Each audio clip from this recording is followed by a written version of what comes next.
Magandang gabi, pambungad sa ating newscast. Muling binayo ng malalakas na hangin at ulan ng Hilagang Luzon simula nang naglandfall ang bagyong Ophel sa Bagao, Cagayan, Huwebes ng hapon. Habang sinimulan naman na ang preemptive evacuation sa ilang rehiyon para sa paparating na bagyong Pepito. Narito ang balitang A to Z ni Naomi Almojano.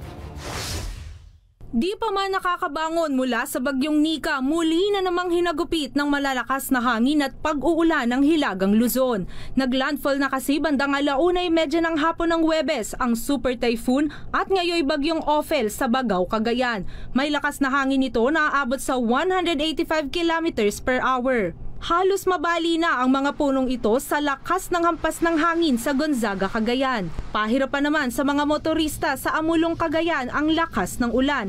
Halos wala na kasing makita sa daan. Halos wala na ring maaninag sa bahaging ito ng Gonzaga, Cagayan. Dahil sa lakas ni Ophel, itinaas ng Weather Bureau Pag-asa sa Tropical Cyclone Wind Signal number 5 ang babala sa ilang bahagi ng Hilagang Luzon. Kaya naman pinag-iingat ang mga residente malapit sa baybayin sa banta ng storm surges. Pinaalerto rin ng mga komunidad sa posibleng pagbaha mula sa Cagayan River na patuloy pa ring mataas ang tubig mula sa mga nakaraang bagyo. Kaya ang mga apektadong residente pansamantala munang nanunuluyan pa rin sa mga evacuation center. Samantala, naka-high alert status pa rin ang buong bansa bunsod ng mga sunod-sunod na bagyong tumama sa Pilipinas. Lalo pat nagbabadyang manalasa naman sa Calabarzon, Metro Manila at Central Luzon ang Tropical Storm Manyi o Pepito. Kinakailangan naman ng simulan ang preemptive evacuation ngayong Biyernes, November 15, lalo na sa mga high-risk areas sa Regions 1, 2, 3, 5, 6, 7, Calabarzon at Mimaropa ayon sa OCD.